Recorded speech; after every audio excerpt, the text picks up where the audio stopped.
নমস্কার বন্ধুরা, আপনাদের সঙ্গে আছে আমি অর্পিতা।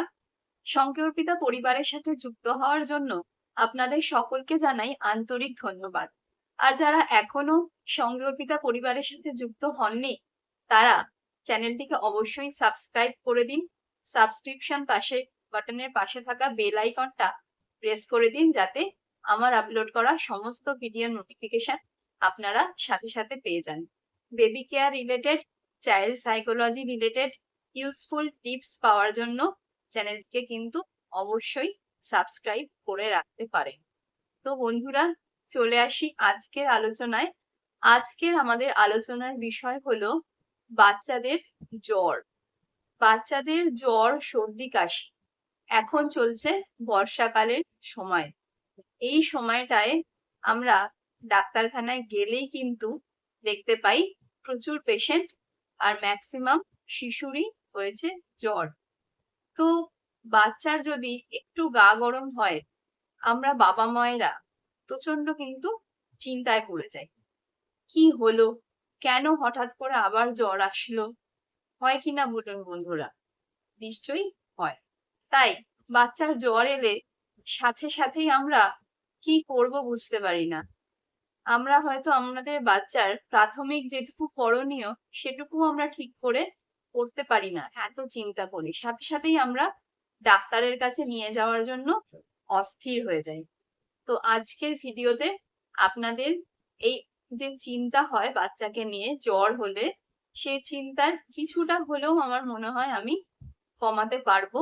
যে কখন বাচ্চাকে জ্বর হলে কোন কোন সিমটমস দেখলে বাচ্চাকে আপনারা ডাক্তারের কাছে নিয়ে যাবেন, আর কোন সিমটমস দেখলে চিন্তার কোনো কারণ নেই, শিশুকে আপনারা বাড়িতেই যত্ন করে সুস্থ করে তুলতে পারবেন।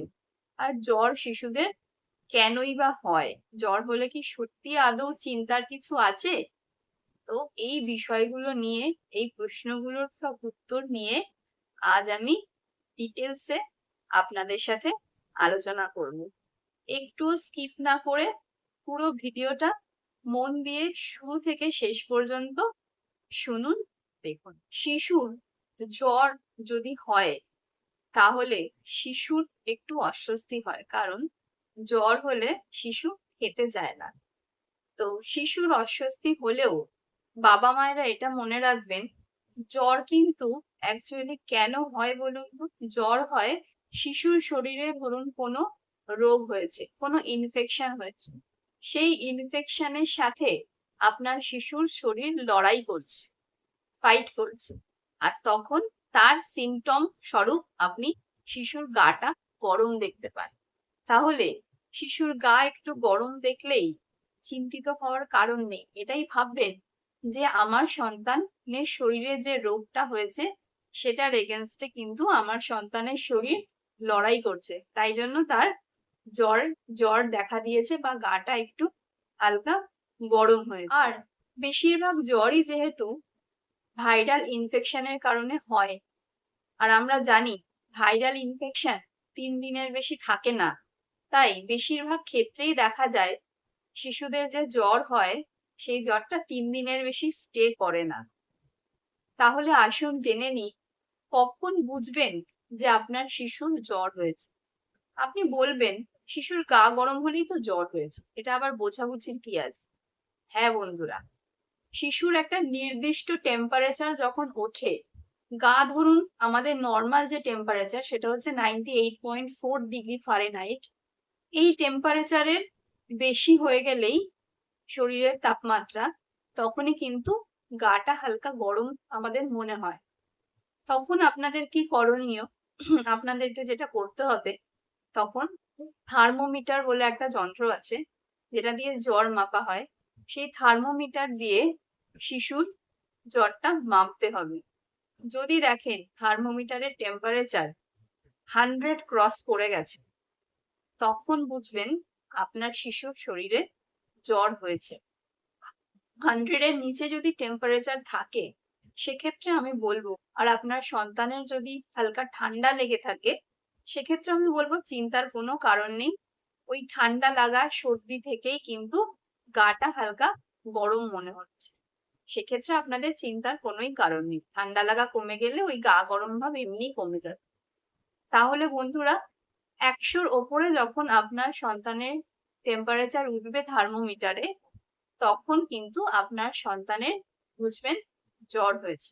এবার আসুন জেনে নিই যে সন্তানের কেন জ্বর হয়? জ্বর হওয়ার কারণগুলো কি? এটা হয়তো আমরা বাবা-মায়েরা অনেকেই জানি। তাও আমি বলছি, যারা জানেন না, সন্তানের জ্বর হলেই ভয় পেয়ে যান, তাদের জন্য এইটা আমি আলোচনা করে দিচ্ছি। প্রথমতই বলে রাখি, সন্তানের যদি দেখেন ঠান্ডা লেগেছে, সর্দি হয়েছে, কাশি হয়েছে বা ফ্লু জাতীয় কিছু হয়েছে, সেক্ষেত্রে সন্তানের জ্বর আসার কিন্তু সম্ভাবনা প্রবল। সেক্ষেত্রে জ্বর আসতে পারে। এছাড়াও যদি মশা মশা কামড়ালে আমরা সবাই জানি ডেঙ্গু, ম্যালেরিয়া এই ধরনের রোগ হয়। এগুলোরও প্রথম লক্ষণ কিন্তু হচ্ছে জ্বর আসা। এগুলোতেও জ্বর আসতে পারে এগুলো হলে। এছাড়াও যদি পক্স হয়, বসন্ত যেটা আমরা বলি, বসন্ত, চিকেন পক্স, সেই ধরনের জিনিস যদি আপনার সন্তানের গায়ে হয়, সেক্ষেত্রেও কিন্তু জ্বর আসতে পারে। এগুলো কিন্তু সবই আমি বললাম ভাইরাল ইনফেকশনের কারণে জ্বর আসা। এই ভাইরাল ইনফেকশনের কারণে জ্বর আমি আগেই বললাম ৩ দিনের বেশি স্টে করে না। তো সেক্ষেত্রে প্রথম ২৪ ঘন্টা জ্বর থাকে, তারপর আস্তে আস্তে সিম্পটমস গুলো শো করতে থাকে যে কি কারণে যে জ্বরটা হচ্ছে। ধরুন সর্দি কাশি হতে পারে, শ্বাসকষ্ট হতে পারে, ডায়রিয়ার সমস্যা হতে পারে। যেই ইনফেকশনের কারণে জ্বরটা আসছে, সেই সিম্পটমস গুলো তারপরে সন্তানের বা শিশুর শরীরে শো করতে শুরু করে। সেকেন্ড পয়েন্ট যেটা হচ্ছে, আর যে কারণে জ্বর আসতে পারে, সেটা হচ্ছে ব্যাকটেরিয়া জনিত কিছু সংক্রমণ। সেই কারণেও কিন্তু শিশুর শরীরে জ্বর আসতে পারে। যেমন ধরুন ইউরিনারি ট্র্যাক্ট ইনফেকশন। অনেক শিশুরই আমরা দেখেছি টয়লেট যদি ইনহাইজিনিক জায়গায় টয়লেট করে, সেক্ষেত্রে তাদের একটা ইউরিনারি ট্র্যাক্ট ইনফেকশন দেখা দেয়। সেই ক্ষেত্রেও সেখান থেকেও কিন্তু ইনফেকশন হলে জ্বর আসতে পারে। এটা ছাড়াও ধরুন লাংসে বা হার্টে, শরীরের যে কোনো অঙ্গ প্রত্যঙ্গের ভেতরেই যদি কোনো রকম ইনফেকশন দেখা দেয়, সেই জাতীয় ইনফেকশন হলেও কিন্তু শিশুদের জ্বর আসতে পারে। এটা ছাড়াও যেটা আমি আগে বললাম, ডেঙ্গু, ম্যালেরিয়া এই ধরনের মশা-মাছি জনিত রোগ যদি সংক্রমিত হয় শিশু, সেক্ষেত্রেও তার জ্বর আসতে পারে। তাহলে এইসব কারণগুলোতেই কিন্তু জেনারেলি শিশুদের মধ্যে জ্বর আসতে পারে। এই কারণগুলো ছাড়াও আরো কয়েকটা কারণ আছে। সেটা হচ্ছে, ধরুন আপনার সন্তানকে ভ্যাকসিন দিলেন। এটা আপনি লক্ষ্য করেছেন নিশ্চয়ই। ভ্যাকসিন দেওয়ার পরেই প্রথম ২৪ ঘন্টা শিশুর কিন্তু গাটা হালকা গরম থাকে। সেটা নিয়েও চিন্তার কিছু কারণ নেই। যেখানে ভ্যাকসিন দেওয়া হয় ওরাই বলে দেয় শিশুর যদি জ্বর আসে, সেক্ষেত্রে শিশুকে জ্বরের ওষুধ খাইয়ে দেবেন। তো ভ্যাকসিন দেওয়ার পরের ২৪ ঘন্টার মধ্যেও কিন্তু শিশুর জ্বর আসতে পারে। এটা ছাড়াও আর কি কারণে জ্বর আসতে পারে? সেটা হচ্ছে শিশুর দাঁত ওঠার সময়, যখন দাঁত প্রথম তার গজাচ্ছে, সেই সময়টাতেও কিন্তু শিশুর জ্বর আসতে পারে। তাহলে বন্ধুরা বুঝলেন তো, অহেতুক চিন্তা করার কোনো কারণ নেই। কোন কোন কারণে শিশুর জ্বর আসতে পারে বা আসে, সেটা নিয়ে বলে দিলাম। এবার আপনারা খেয়াল করুন আপনার সন্তানের কেন জ্বর এসেছে। এবার আসুন জেনে নিই কখন ডাক্তারের কাছে যাবেন। জ্বর কেন আসতে পারে সেটা বলে দিলাম। এবার কখন ডাক্তারের কাছে যাওয়ার প্রয়োজন আছে, সেটা আসুন জেনে নিই। ৩ থেকে ৬ মাস পর্যন্ত শিশুদের বা তারও বেশি শিশুদের যদি ১০১ এর ওপর টেম্পারেচার থাকে এবং শরীরে যদি কাঁপুনি লক্ষ্য করেন, একটা জ্বর এলে যে কাঁপুনি দেয় সেটা যদি লক্ষ্য করেন, আর ১০১ এর ওপরে যখন টেম্পারেচার উঠে যাবে, ১০১ এর ওপরে মানে ১০২, ৩, ৪ এরকম হাই টেম্পারেচার যখন উঠে যাবে, তখন কিন্তু অবশ্যই বাচ্চাকে ডাক্তারের কাছে নিয়ে যান। একদমই দেরি করবেন না। আর জ্বর হলে যেটা প্রাইমারি ট্রিটমেন্ট, সেটা আমি আপনাদের বলে দিচ্ছি। এটা ডাক্তাররাও বলেন যে বাচ্চাকে কিন্তু অবশ্যই জ্বর হলে মাথাটা ধুইয়ে দেবেন। সে যে সিচুয়েশনেই থাকুক না কেন। কারণ জ্বরটা মাথায় উঠে যাওয়া কিন্তু খুব ক্ষতিকর শিশুদের জন্য। আপনি গাটা পুরো ধোয়া যদি নাও পারেন, মাথাটা অবশ্যই ধুয়ে দেবেন। তাহলে দেখবেন সন্তানের যতই হাই টেম্পারেচার উঠুক না কেন, কিছুক্ষণের মধ্যেই সেটা নেমে যাবে। তারপরে অবশ্যই ডাক্তারের সাথে পরামর্শ করুন ওষুধ খাওয়ার। আর কখন ডাক্তারের কাছে যাবেন? যদি দেখেন শিশুর মধ্যে শ্বাসকষ্ট হচ্ছে, সর্দি কাশি হয়েছে, সর্দি কাশি অতিরিক্ত বাড়াবাড়ি হয়ে গিয়ে সেটা শ্বাসকষ্টের পর্যায়ে পৌঁছে গেছে, আর সেখান থেকে জ্বর হচ্ছে, তাহলে কিন্তু একদম ফেলে রাখবেন না।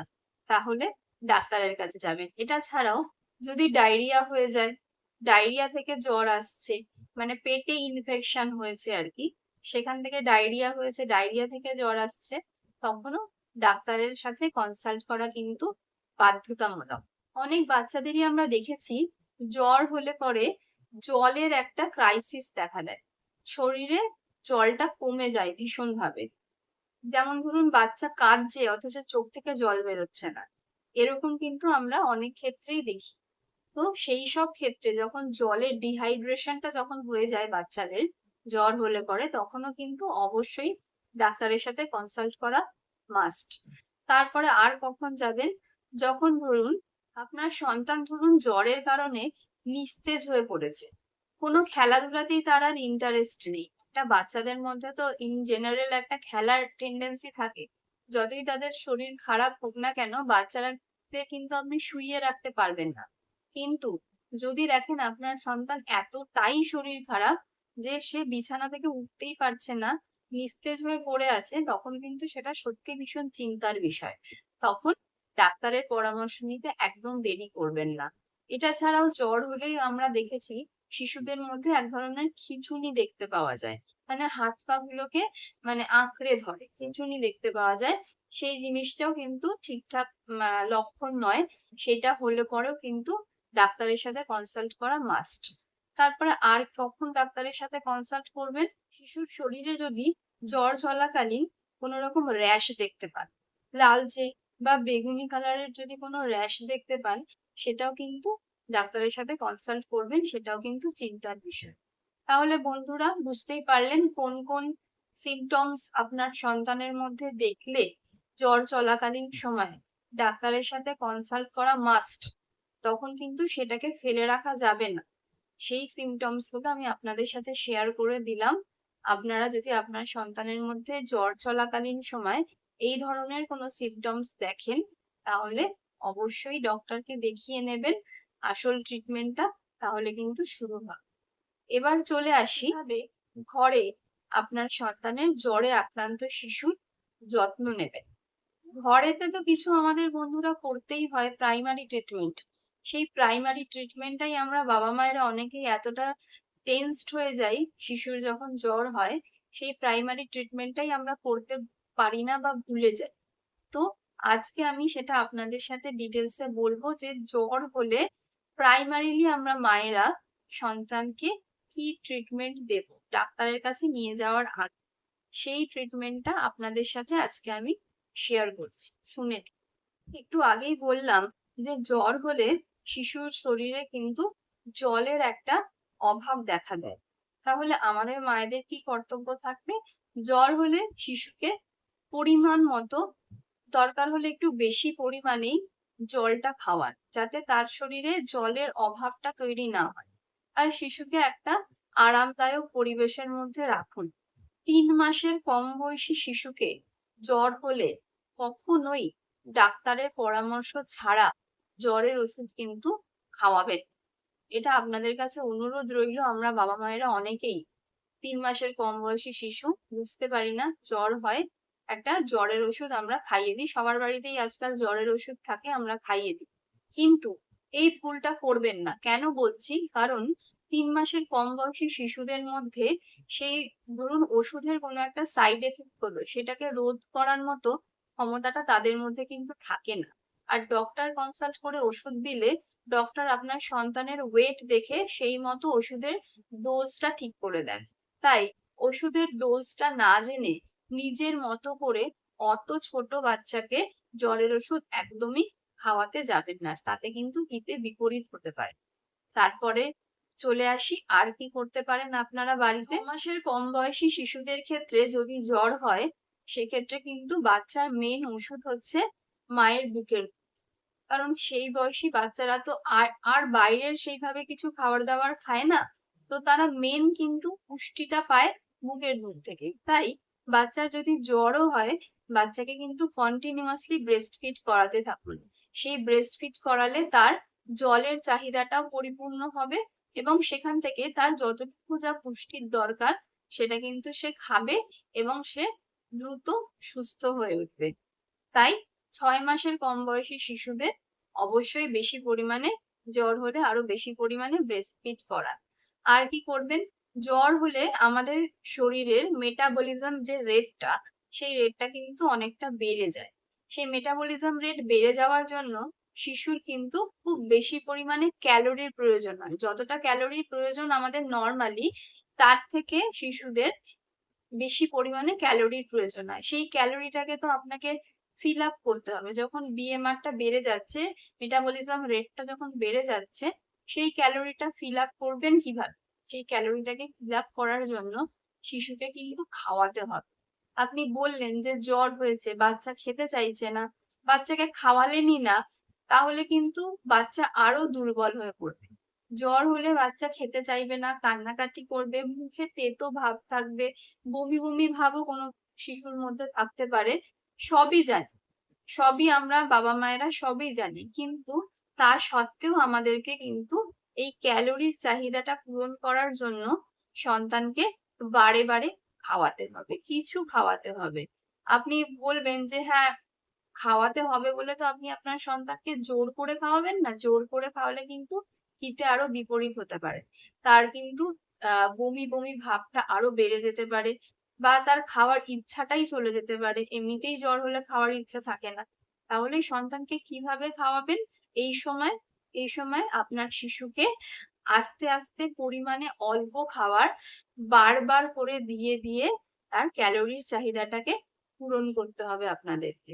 জোর করে কিন্তু একদমই খাওয়ানো যাবে না, অথচ খাওয়াতে হবে। জ্বর হলে আমরা দেখেছি অনেকেই শিশুদেরকে একদম সবকিছু মুড়িয়ে রাখে। কাঁথা, কম্বল আরো যা, যা ঘরে জিনিসপত্র আছে তার বাচ্চার ঠান্ডা লাগছে ভেবে সবকিছু দিয়ে বাচ্চাকে একদম পুরো প্যাক করে রাখে। এই জিনিসটা কিন্তু একদমই করবেন না। শিশুর জ্বর যখন হয়, জ্বরটা তো কন্টিনিউয়াসলি থাকে না, জ্বরটা আবার কমে, আবার হয়। তো যখনই শিশুকে আপনি এরকমভাবে মুড়িয়ে রাখছেন, আপনি তো বুঝতে পারছেন না। শিশুর যখন জ্বরটা কমে যাচ্ছে, তখন কিন্তু তার মধ্যে ঘাম হচ্ছে। একটা সাফোকেশন হয়। সেটা থেকে কিন্তু আরো শিশুর শরীর খারাপ হতে পারে। তাই জ্বর হলে যতটা শিশুর ঠান্ডা লাগছে তার জন্য যেটুকু প্রয়োজন সেটুকু আপনি চাপাচুপি দিন। কিন্তু একদম পুরো প্যাক করে শিশুকে রাখবেন না। আবার যখন দেখছেন যে তার সে রাখতে পারছেন না, সেগুলো তার গা থেকে সরিয়ে দিন। কাঁথা, কম্বল তার গা থেকে সরিয়ে দিন, একটু খোলামেলা ভাবে রাখুন। এতে শিশুর আরাম হয়। আর কি করবেন? আমরা বাবা-মায়েরা অনেকেই দেখেছি, জ্বর হয়েছে, বাচ্চার ঠান্ডা লাগছে, না ওকে আর স্নান করাতে হবে না। বাচ্চাকে জ্বর হলে অনেক বাবা-মাই কিন্তু স্নান করাতে চান না। এটাও একটা ভুল ধারণা। বাচ্চাকে জ্বর হলে কিন্তু স্নান করাতে হবে। স্নান যদি আপনি আপনার সন্তানকে জ্বর হলে করান, তাহলে কিন্তু তারই আরাম হবে। জ্বরটা প্রথম কথা নেমে যাবে স্নান করলে পরে। তারপরে তার অনেকটা ফ্রেশ লাগবে।